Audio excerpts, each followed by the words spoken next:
వృషభ రాశి వారికి ఈ మే మాసంలో గోచార ఫలితాలు ఎలా ఉన్నాయో తెలుసుకుందాం. ఈ మే మాసము చాలా ముఖ్యమైనటువంటి మాసం. చాలా క్రూషియల్ అన్నమాట మనకు ఫలితాలకు. ఎందుకంటేను ముఖ్యమైనటువంటి గ్రహ గురువు రాశి మారుతున్నాడు. అదేవిధంగా రాహువు కూడాను రాశి మారుతున్నాడు కాబట్టి వీటి యొక్క రాశి మార్పు మూలకంగా జనించేటువంటి ఫలితాలు చాలా ఎఫెక్టివ్గా ఉంటాయి. కనుక ఈ మాసంలో 14వ తారీఖు వరకు సూర్యుడు మేషరాశిలో సంచరిస్తున్నాడు. తదనంతరం వృషభ రాశిలో సంచరిస్తున్నాడు. కుజుడు మొత్తం కూడాను కర్కాటక రాశిలో సంచరిస్తున్నాడు. బుధుడు ముఖ్యంగా 3 రాశులలో సంచరిస్తున్నాడు. 6వ తారీఖు వరకు మీనంలో సంచరిస్తున్నాడు. 23వ తారీఖు వరకు మేషంలో సంచరిస్తున్నాడు.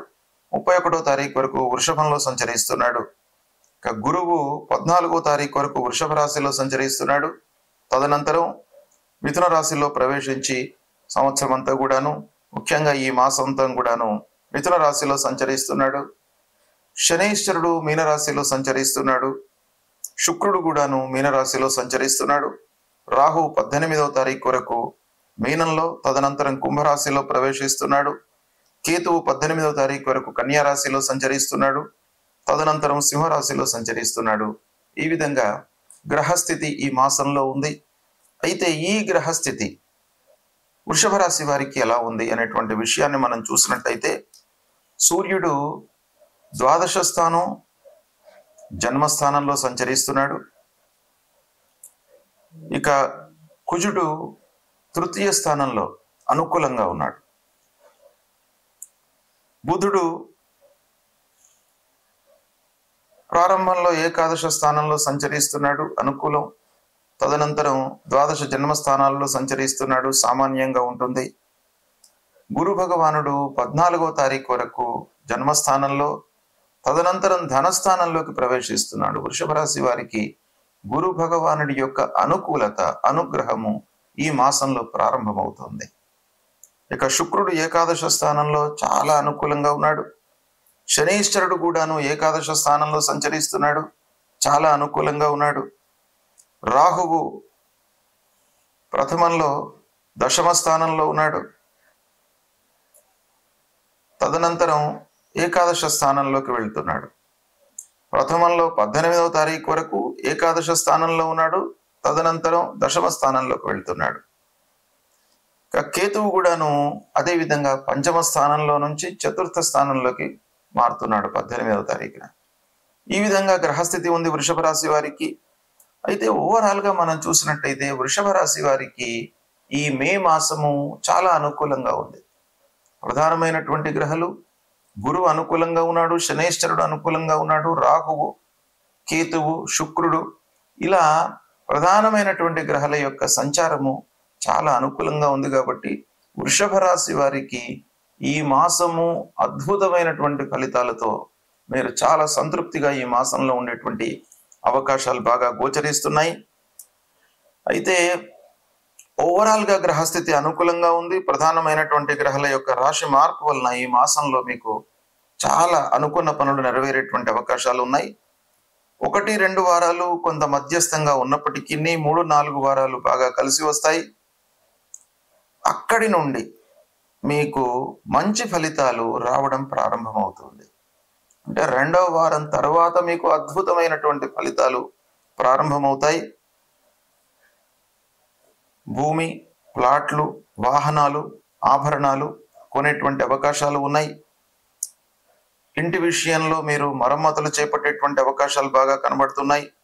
అన్నదమ్ములు, బంధువర్గంతో పూర్వం ఏదైతే మీకు వైషమ్యాలు ఉన్నావో అవన్నీ కూడాను దూరమయ్యేటువంటి అవకాశాలు బాగా కనబడుతున్నాయి. తగాదాలు కొన్ని వస్తూ ఉంటాయి, కానీ వాటి మూలకంగా మీకు మంచి జరుగుతుంది. అయినప్పటికీ తగాదాల మూలకంగా కొంత మనకు సమయము, డబ్బు వృధా అయ్యేటువంటి అవకాశాలు ఉన్నాయి. కాబట్టి ఏవైతే మనకు డిస్ప్యూట్స్ ఉన్నాయో, తగాదాలు ఉన్నాయో వాటికి దూరంగా ఉండడము చాలా మంచిది. ఇక వ్యాపారస్తుల విషయం ఆలోచించినట్టయితే వ్యాపారము లాభసాటిగానే కొనసాగుతుంది. కొత్త వ్యాపారం ప్రారంభించాలి అనేటువంటి ఒక ఆలోచన మీ మైండ్లోకి వస్తుంది. దానికి అనుగుణంగా ప్రణాళికలన్నీ కూడాను చేపడతారు. ప్లానింగ్ వేసుకుంటారు. పెట్టుబడులు కూడాను మాసాంతంలో జరిగే అవకాశాలు ఉన్నాయి. ఇక విద్యార్థుల విషయం ఆలోచించినట్టయితే ఉన్నత విద్యకై చేసేటువంటి ప్రయత్నాలు బాగా కలిసి వస్తాయి. ఈ మాసం విద్యార్థులకు 100% బాగా కలిసి వస్తుంది. 3-4 వారాలలో మీరు ప్రయత్నాలు చేసుకున్నట్టయితే మంచి సంస్థలలో మీకు ప్రవేశం లభించేటువంటి అవకాశాలు బాగా కనబడుతున్నాయి. ఇక కుటుంబంలో సంతోష వాతావరణం నెలకొంటుంది 2 రకాలుగా. ఒకటి, శుభకార్యాలు నిశ్చయమయ్యేటువంటి అవకాశాలు ఉన్నాయి. పిల్లలకు మంచి సంస్థలలో అడ్మిషన్స్ లభించడం మూలకంగా కూడాను తల్లిదండ్రులు, కుటుంబంలో ఉన్నటువంటి సోదరులు, కుటుంబ పెద్దలు వీళ్ళందరూ కూడాను సంతోషంగా ఉండేటువంటి అవకాశాలు బాగా కనబడుతున్నాయి.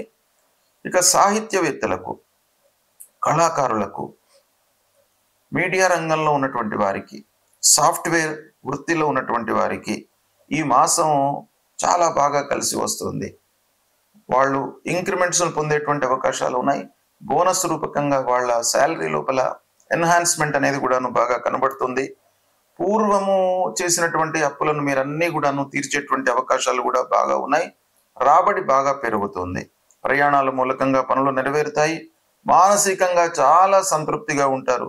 తీర్థయాత్రలు, విహారయాత్రలు చేపట్టేటువంటి అవకాశాలు బాగా ఉన్నాయి. ఈ విధంగా వృషభ రాశి జాతకులకు ఈ మాసంలో 2వ వారం తరువాత అద్భుతమైనటువంటి ఫలితాలు ప్రారంభం కాబోతున్నాయి. మీరు దీన్ని సద్వినియోగపరచుకోండి. మంచి ఫలితాలను పొందుతారు. ఆనందమయమైనటువంటి జీవితాన్ని ప్రారంభించే అవకాశాలు బాగా కనబడుతున్నాయి. గ్రహస్థితి ప్రతికూలంగా ఉన్నప్పుడు మనము చేసుకోవలసినటువంటి కర్తవ్యాలు 2 మనకు శాస్త్రంలో చెప్పబడి ఉన్నాయి. ఒకటి, మనము స్వయంగా భౌతికంగా కొన్ని రెక్టిఫికేషన్స్ చేసుకోవాలి. రెండవది, భగవంతుడి యొక్క అనుగ్రహం కొరకై ఆ గ్రహాలకు సంబంధించినటువంటి పరిహారాలు చేసుకోవాలి. అందులో ముఖ్యంగా గురువు ప్రతికూలంగా సంచరిస్తున్నటువంటి సమయం లోపల గురువుకు సంబంధించినటువంటి మూల మంత్రాన్ని జపించుకోవడము, దేవానాంచ ఋషీణాంచ గురుం కాంచన సన్నిభం వందనీయం త్రిలోకానాం తన్నమామి బృహస్పతిం అనేటువంటి ఈ మూల మంత్రాన్ని కనీసం ప్రతినిత్యము 16 సార్లు, ఇంకా ఎక్కువ చేసుకోగలిగితే మంచిదే, కనీసం 16 సార్లు మీరు ఈ జపాన్ని పఠించినట్టయితే ఆ గురు భగవానుడి యొక్క అనుకూలత మీకు కలుగుతుంది. ఇక అంతేకాకుండా మీరు ముఖ్యంగా ఈ జపంతో పాటుగా కొన్ని దానాలు కూడాను ఈ గురు ప్రీత్యర్థమై చేసుకోవడము మంచిది. ఏం దానాలు చేసుకోవాలి? పసుపు రంగులో ఉండేటువంటి ఒక వస్త్రం, పసుపచ్చ వస్త్రాన్ని దానంగా ఇవ్వాలి. శనిగలు ఇవి దానంగా ఇస్తూ పుష్యరాగాన్ని మీరు ధరించడానికి ప్రయత్నం చేయండి. కనక పుష్యరాగము అనేటువంటిది నవరత్నాలలో ఉంటుంది, దాన్ని ధరించండి. తర్వాత దక్షిణామూర్తి స్తోత్ర పారాయణం చేసుకోండి. దత్తాత్రేయ స్వామి దేవాలయానికి వెళ్ళండి. గురువులను సందర్శించుకోండి. గురు భక్తిని పెంచుకోవడం మూలకంగా మీకు ఈ గురు యొక్క అనుగ్రహం మీకు లభిస్తుంది. ఇక శనీశ్వరుడు ప్రతికూలంగా ఉన్నప్పుడు, శని ప్రతికూలంగా ఉన్నప్పుడు కూడాను కర్తవ్యాలు మనకు 2, కేవలము భగవంతుడి పైననే వదిలిపెట్టకుండా మానవ కర్తవ్యంగా మనం కూడాను ప్రయత్నాలు చేసుకోవాలి. ఏం చేయాలి? శని ముఖ్యంగా మనకు ఆర్థిక స్థితి, ఖర్చు, రాబడి వీటిపైన ప్రభావం చూపిస్తాడు కనుక వాటిని మీరు కట్టడి చేసుకోవడానికి ప్రయత్నాలు చేస్తూనే భగవంతుడి అనుగ్రహం కొరకై మీరు చేయవలసినటువంటిది ఆ శని ప్రీత్యర్థమై శాస్త్రంలో చెప్పబడినటువంటి ఆ శనికి సంబంధించినటువంటి మూల మంత్రాన్ని ప్రతినిత్యం కూడాను చదువుకోవడము.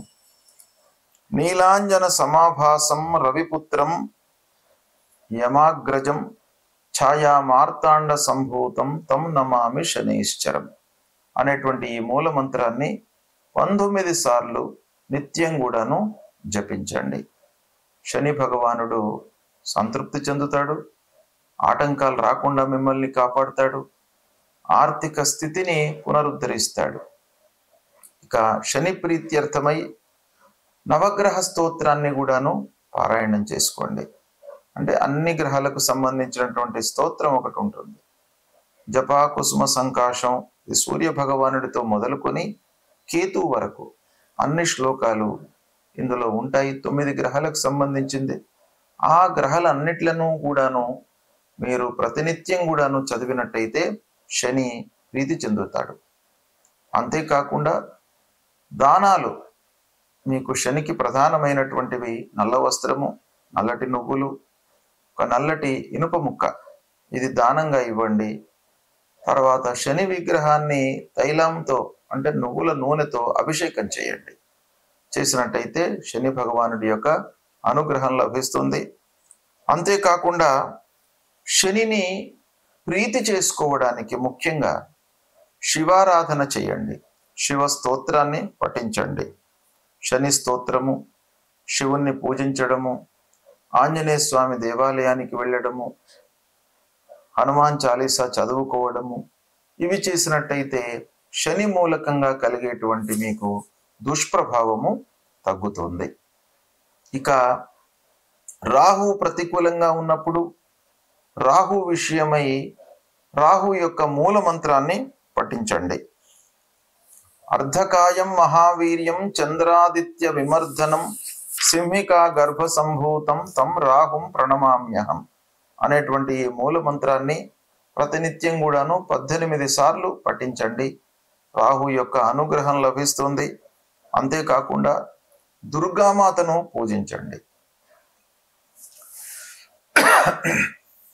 మహాకాళి, మహాలక్ష్మి, మహాసరస్వతి స్వరూపిణి అయినటువంటి ఆ దుర్గామాతను ప్రతినిత్యం కూడాను పూజించడం మూలకంగా రాహుకు సంబంధించినటువంటి ప్రతికూలత, దుష్ప్రభావము తగ్గుతుంది. అంతేకాకుండా మినుములు దానం ఇవ్వండి. మినుములను దానం ఇచ్చినట్టయితే రాహు ప్రీతి చెందుతాడు. రాహు మూలకంగా కలిగేటువంటి ప్రతికూలత మీకు తగ్గుతుంది. గోమేధికాన్ని ధరించండి. గోమేధికం అనేటువంటిది నవరత్నాలలో రాహుకు శాస్త్రంలో చెప్పబడినట్టు ఉన్నటువంటి రత్నం గనుక గోమేధికాన్ని ధరించినట్టయితే కూడాను మీకు రాహు ప్రీతి చెందుతాడు. ఇక కేతువు ప్రతికూలంగా ఉన్నప్పుడు కేతు ప్రీత్యర్థమై మూల మంత్రాన్ని జపించండి. ఫలాశ పుష్ప సంకాశం తారకా గ్రహమస్తకం రౌద్రం రుద్రాత్మకం ఘోరం తం కేతుం ప్రణమామ్యహం అనేటువంటి ఈ మూల మంత్రాన్ని ప్రతినిత్యం కూడాను చదవండి. 7 టైమ్స్ చదవండి. 7 సార్లు మీరు ప్రతినిత్యం కూడాను ఈ కేతువుకు సంబంధించినటువంటి మూల మంత్రాన్ని చదువుకోండి. గణేశుణ్ణి, గణపతిని, వినాయకుణ్ణి మీరు పూజించండి. తద్వారా మీకు ఆటంకాలు లేకుండా ఉంటాయి. గణపతిని పూజించి ఉండ్రాళ్ళు నైవేద్యంగా సమర్పించండి.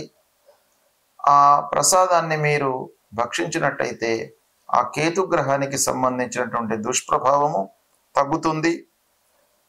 ఇక ఉలువలు దానంగా ఇవ్వండి. ఇచ్చినట్టయితే కేతు ప్రీతి చెందుతాడు. కేతు మూలకంగా కలిగేటువంటి దుష్ప్రభావము మీకు దూరం అవుతుంది.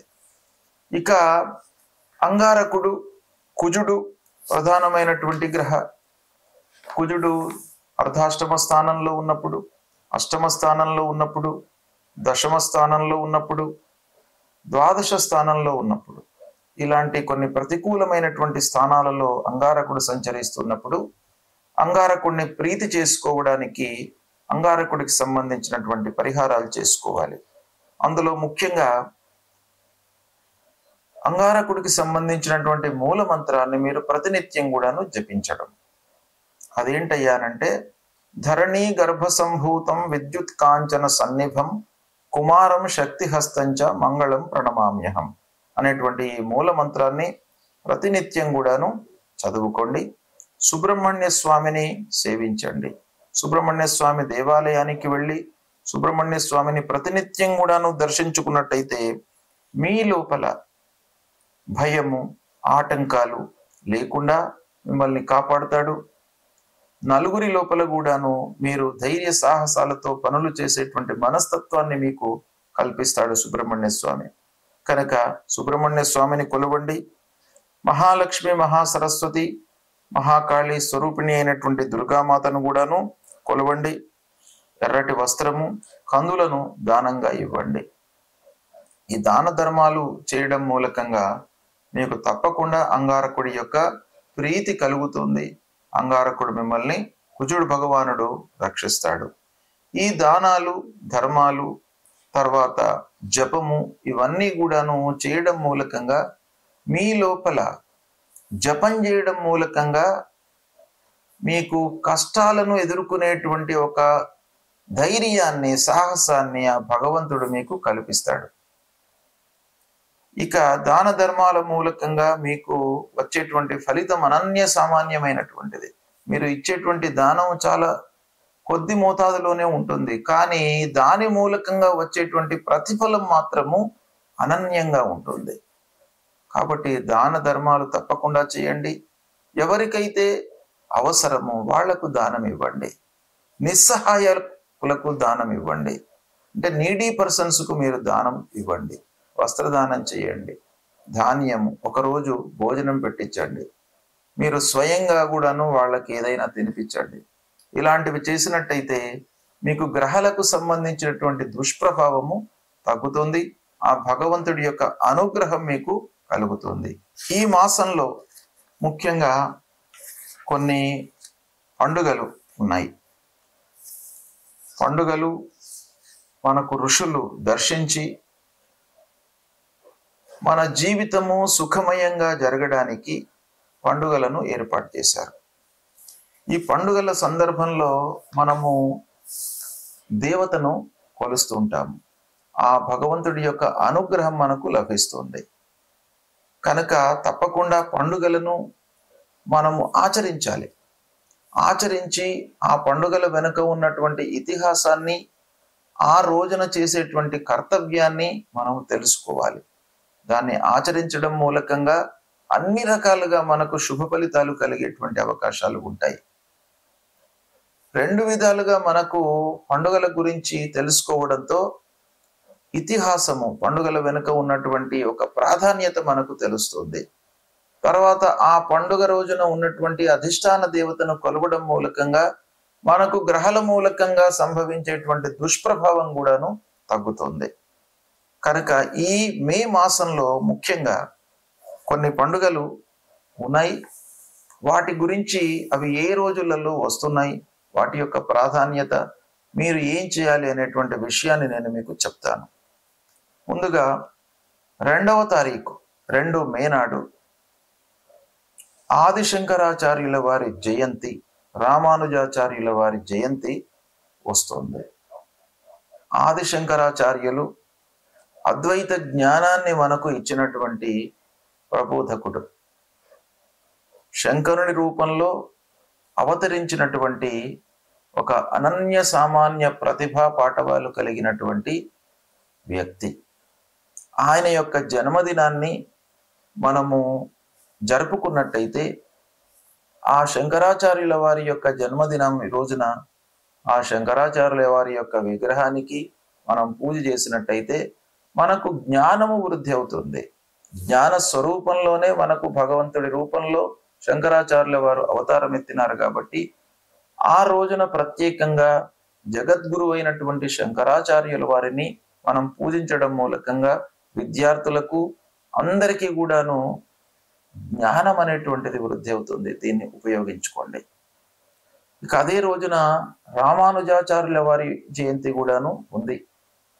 రామానుజాచార్యుల వారు కూడాను విశిష్టాద్వైత ప్రబోధకులు. మనకు ఎన్నో విషయాలు చెప్పినటువంటి ఒక మహానుభావుడు. వారిని తలుచుకోవడము, వారిని పూజించడం మూలకంగా మనకు ఒక నారాయణుని యొక్క స్వరూపంలో ఉన్నటువంటి ఆ రామానుజాచార్యుల వారు మనకు స్థితిని కల్పిస్తారు. అంటే మన జీవితం లోపల ఒడిదుడుకులు రాకుండా, కష్ట సుఖాలు సమపాళ్లలో ఉండేటట్టుగా మనను అనుగ్రహిస్తారు. కాబట్టి రామానుజాచార్యుల వారి యొక్క జయంతిని కూడాను మీరు జరుపుకోండి.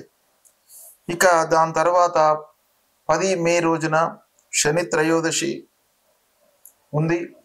శని త్రయోదశి రోజున శని మూలకంగా కలిగేటువంటి దుష్ప్రభావం నుండి మనం దూరం కావడానికి శని త్రయోదశి రోజున మీరు శివాలయానికి వెళ్ళి శంకరుణ్ణి అభిషేకం చేయండి, శంకరుణ్ణి పూజించండి, నవగ్రహాలను పూజించండి. పూజించినట్టయితే మీకు అన్ని రకాలుగా అనుగ్రహం లభిస్తుంది. 11 మే రోజున నరసింహస్వామి యొక్క అవతారము, నరసింహస్వామి జయంతి, నృసింహ జయంతి. ఈ నరసింహస్వామి జయంతిని మనము జరుపుకోవడం మూలకంగా, నరసింహస్వామి దేవాలయానికి వెళ్ళి దర్శనం చేసుకోవడం మూలకంగా మీకు రుణ బాధలు తీరుతాయి, దారిద్ర్యము మీ దగ్గరికి రాకుండా ఉంటుంది, కష్టాలు రాకుండా ఉంటాయి, తర్వాత భయభ్రాంతులకు లోను కాకుండా ఉంటారు. కాబట్టి ఆ నరసింహస్వామి యొక్క దర్శనము ఈ రోజున చేసుకోండి. తర్వాత 15 మే రోజు నుండి పుష్కరాలు ప్రారంభమవుతున్నాయి. ఇవి 12 రోజుల పాటు ఉంటాయి. పుష్కరాలు సరస్వతి మహానదికి వస్తున్నాయి కనుక సరస్వతి మహానదికి వెళ్ళి స్నానాలు ఆచరించి పితృదేవతల ప్రీత్యర్థమై అర్ఘ్యాలు వదిలినట్టయితే పితృదేవతల యొక్క అనుగ్రహం మీకు లభిస్తుంది. భగవంతుడి కంటే కూడాను ముందు మనకు పితృదేవతల యొక్క అనుగ్రహం కావాలి. కాబట్టి ఆ మహా సరస్వతి నదికి వెళ్ళి స్నానం ఆచరించి మీరు పితృదేవతల ప్రీత్యర్థమై నీళ్లు వదిలినట్టయితే తప్పకుండా వాళ్ళ యొక్క అనుగ్రహం లభిస్తుంది. ఒకవేళ అక్కడికి వెళ్ళే మీకు అనుకూలం లేనట్టయితే దగ్గర ఉన్నటువంటి ఏదైనా నదికి వెళ్ళి స్నానం చేయండి. తీర్థ స్నానం చేసి తర్వాత మీరు పితృదేవతల కొరకై అర్ఘ్యాలను వదిలిపెట్టండి, వాళ్ళ యొక్క అనుగ్రహం లభిస్తుంది. 22 మే రోజున కొన్ని ప్రాంతాలలో హనుమత్ జయంతి జరుపుకుంటున్నారు. చైత్ర పౌర్ణిమ తర్వాత వైశాఖ బహుళ దశమి, ఈ రెండు ప్రహతంగా ఉన్నాయి. కొన్ని ప్రాంతాలలో వైశాఖ బహుళ దశమి హనుమత్ జయంతి జరుపుకుంటున్నారు. కాబట్టి ఈ 22 మే రోజున హనుమత్ జయంతి సందర్భంగా కూడాను ఆంజనేయ స్వామిని దర్శించుకోండి. మీకు భయభ్రాంతులు లేకుండా మిమ్మల్ని కాపాడుతాడు. శనీశ్వరుడి మూలకంగా కలిగేటువంటి దుష్ప్రభావం నుండి కూడాను మీరు దూరం అవుతారు. ఆంజనేయ స్వామిని దర్శించడం మూలకంగానే మీకు బుద్ధి బలం పెరుగుతుంది, భయభ్రాంతులు లేకుండా ఉంటాయి. కాబట్టి ఇది తప్పకుండా మీరు ఆచరించండి. మళ్ళీ 24 మే రోజున కూడాను శని త్రయోదశి వస్తుంది. శని ప్రదోషమే ఉంది. ఆ రోజున కూడాను శివారాధన చేయండి, శివుని అభిషేకం చేయండి. తప్పకుండా మీకు శని మూలకంగా కలిగేటువంటి, గ్రహాల మూలకంగా కలిగేటువంటి దుష్ప్రభావము దూరమవుతుంది. ఈ విధంగా 25వ తారీఖు నాడు మళ్ళీ మాస శివరాత్రి ఉంది. ప్రతి మాస శివరాత్రి రోజున మీరు శివుణ్ణి దర్శించుకోండి. ప్రదోష సమయం లోపల శివాభిషేకం చేయండి వీలైతే. తప్పకుండా మీకు గ్రహాల మూలకంగా కలిగేటువంటి దుష్ప్రభావము అన్ని కూడాను దూరమవుతాయి. ఈ విధంగా ఈ పండుగలను కూడాను, ఈ మాసంలో వచ్చేటువంటి ముఖ్యమైనటువంటి పండుగలను కూడాను మీరు జీవితంలో వీటిని ఆచరించినట్టయితే ఆ నవగ్రహాల మూలకంగా కలిగేటువంటి దుష్ప్రభావము నిర్వీర్యమవుతుంది, భగవంతుడి యొక్క అనుగ్రహం మీకు లభిస్తుంది. కనుక ఈ పండుగలను కూడాను మీరు ఆచరించండి, శుభ ఫలితాలను పొందండి. శుభం.